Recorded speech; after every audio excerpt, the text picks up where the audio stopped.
ஓம் நம சிவாய. ஓம் வாராகி அன்னையே போற்றி. நல்லதே நினைப்போம், நல்லதே நடக்கும். இன்னைக்கு நம்ம பார்க்க போகிற பதிவு நினைத்ததை நடக்க வாராகி அம்மன் பூஜையை தான் பார்க்க போகிறோம்.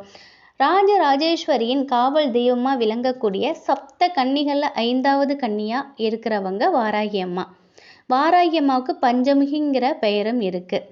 வாராகி அம்மனை வழிபட வேணும் அப்படின்னு நினைக்கிறவங்க பஞ்சமி திதியில் வழிபாடு செய்வாங்க. தேய்பிறை பஞ்சமி, வளர்பிறை பஞ்சமியில் வழிபாடு பண்ணுவாங்க. வாராகி அம்மாவை நினச்சி காலையிலே எழுந்து குளித்து முடிச்சுட்டு விரதம் இருந்து மாலை நேரத்தில் பக்கத்தில் உள்ள வாராகி அம்மா கோவிலுக்கு போயிட்டு அபிஷேக ஆராதனையில் கலந்துப்பாங்க. வீட்டுக்கு வந்து வீட்டில் இருக்கக்கூடிய வாராகி அம்மனுக்கு விளக்கேற்றி வழிபாடு செய்வாங்க. இது பொதுவான ஒரு வழிபாட்டு முறை. நம்ம நினைச்ச காரியம் நினைத்தபடி நடக்கணும் அப்படின்னா வாராகி அம்மனோட அருள் பரிபூரணமாக நமக்கு கிடைக்கணும். இதுக்கு நம்ம கூடுதலாக மந்திரங்களை உச்சாடல் செய்யணும். இப்படி நம்ம பூஜை செய்வதற்கு முன்னாடி முதல்ல நம்ம விநாயகர் பெருமானை மனசார வணங்கணும். இந்த பூஜை செய்யறதுக்கு முன்னாடி நீங்கள் விநாயகர் பெருமானை நினச்சி மஞ்சள் பிள்ளையார் பிடிச்சு வச்சு அதுக்கு அருகம்புல் சாத்தணும். அவரை குருவாக நீங்கள் ஏற்றுக்கிட்டு 11 ரூபாயை அவர் பாதங்களை நீங்கள் வைக்கணும். பூஜை நல்ல விதமாக தொடங்கி முடிக்கணும் அப்படின்னு சொல்லி நீங்கள் மனசார அவர்கிட்ட வேண்டிக்கணும். அதுக்கப்புறம் தான் நீங்கள் இந்த வழிபாடை நீங்கள் செய்யணும். இந்த வழிபாடை நீங்கள் தேய்பிறை பஞ்சமி திதி அன்னைக்கும் நீங்கள் செய்யலாம், ஞாயிற்றுக்கிழமையிலும் செய்யலாம். ஞாயிற்றுக்கிழமையில் செய்வதாக இருந்ததா அன்றைய தினம் நீங்கள் அசைவத்தை சாப்பிடக்கூடாது. ஞாயிற்றுக்கிழமை அன்னைக்கு இரவு 9 மணிலேருந்து 10 மணிக்குள்ளே இந்த வழிபாட்டை நீங்கள் செய்யணும். வீட்டில் வராகி அம்மன் படமோ சிலையோ இருந்தால் அந்த படத்துக்கு சுத்தம் செஞ்சு மஞ்சள் குங்குமம் வைங்க. வராகி அம்மனுக்கு பிடித்த மலர்கள் சூட்டி அவங்களுக்கு பிடித்த நெய்வேத்தியம் ஏதாவது ஒன்று நீங்கள் வைங்க. அதுக்கப்புறமா வராகி அம்மனுக்கு தீபம் ஏற்றணும். ஞாயிற்றுக்கிழமையில் இந்த பூஜையை செய்வதாக இருந்தால் ஒரு தேங்காயை எடுத்து உடைச்சி அதில் இருக்கும் தண்ணியை நீங்கள் செடியில் ஊற்றிடணும். அந்த தேங்காயில் ஈரம் இல்லாமல் தொடச்சிக்கோங்க. அதில் சுத்தமான நெய்யை ஊற்றி தீபம் ஏற்றணும்.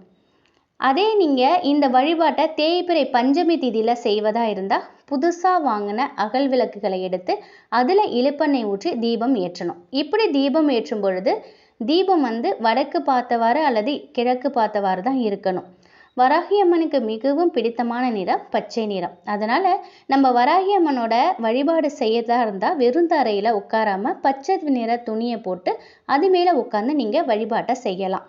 தீபம் வடக்கு பார்த்தவாறு இருந்தால் நம்ம கிழக்கு பார்த்தவாறு உட்காரணும். தீபம் கிழக்கு பார்த்து இருந்ததுன்னா நம்ம வடக்கு பார்த்து உட்காரணும். அதுக்கப்புறம் வராகி அம்மனின் மந்திரத்தை இந்த மந்திரத்தை நீங்கள் ஜெபிக்கணும். 1008 முறை நீங்கள் இதை ஜெபிக்கணும். கண்டிப்பாக இந்த மந்திரத்தை நீங்கள் சொல்லி ஜெபம் பண்ணும்போது உங்களுடைய வேண்டுதல்கள் நிச்சயம் உடனுக்குடன் நிறைவேறும். ஓம் வராகமுகி வித்மகே ஆந்த்ராசனி தீமகி தன்னோ யமுனா பிரசோதயா. இந்த மந்திரத்தை நீங்கள் ஜெபிக்கணும். இந்த மந்திரத்தை நான் டிஸ்கிரிப்ஷன்லையும் கொடுக்குறேன், இங்கே இமேஜ்லையும் பார்த்துக்கோங்க. அதுக்கப்புறம் நீங்கள் கற்பூர தீப தூப ஆராதனைலாம் நீங்கள் காட்டணும். உங்களுடைய வேண்டுதல்களை கூறி நீங்கள் வழிபாட்டை நிறைவு செய்யுங்க. இதே மாதிரி தொடர்ந்து நீங்கள் 5 முறை நீங்கள் செய்யும் பொழுது உங்களுடைய வேண்டுதல் உடனுக்குடன் நிறைவேற்றி தருவாங்க வராகி அம்மன். அது எந்த வேண்டுதலாக இருந்தாலும் சரி, எப்பேற்பட்ட வேண்டுதலாக இருந்தாலும் சரி, நிச்சயமாக அம்மன் நிறைவேற்றி கொடுப்பாங்க. ஞாயிற்றுக்கிழமை செய்ய ஆரம்பிச்சிங்கன்னா நீங்கள் தொடர்ந்து ஞாயிற்றுக்கிழமையில தான் செய்யணும். பஞ்சமி திதியில் செய்ய ஆரம்பித்தா தொடர்ந்து நீங்கள் பஞ்சமி திதியில் தான் நீங்கள் செய்யணும். வராகி அம்மனின் இந்த மந்திரத்தை நம்ம உச்சாரணம் செய்து உருவேற்றி விட்டால் வராகி அம்மன் நம்ம என்ன நினைத்தோமோ அதை கண்டிப்பான முறையில் செய்து முடிப்பாங்க. நம்ம கூப்பிட்ட குரலுக்கு ஓடோடி வருவாங்க.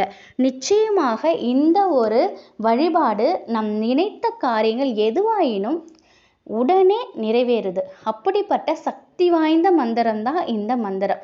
உங்களால் 1008 முறை சொல்ல முடியலன்னா 108 முறையாவது கண்டிப்பாக இந்த மந்திரத்தை நீங்கள் சொல்லணும். சொல்லி வழிபடும் பொழுது உங்கள் வாழ்க்கையில் நீங்கள் எப்பேற்பட்ட வேண்டுதல் வச்சாலும் உடனே நிறைவேற்றி கொடுப்பாங்க வராகி அம்மன். வராகி அம்மனின் அருளோடு எப்பொழுதுமே உங்கள் வீட்டில் அனைத்து செல்வங்களும் கிடைச்சி உங்கள் வாழ்க்கையில் சுபிஷம் ஏற்படும். இந்த தகவல் நிச்சயம் உங்களுக்கு பயனுள்ளதாக இருக்கும் அப்படின்னு நம்புகிறேன். முழு நம்பிக்கையோடு செய்து முழு பலனையும் நீங்கள் பெறலாம். வராகி அம்மனின் அருளோடு எப்பொழுதும் உங்கள் வீட்டில் செல்வ செழிப்பும் ஆரோக்கியமும் மகிழ்ச்சியும் நிலைத்திருக்கட்டும். நன்றி.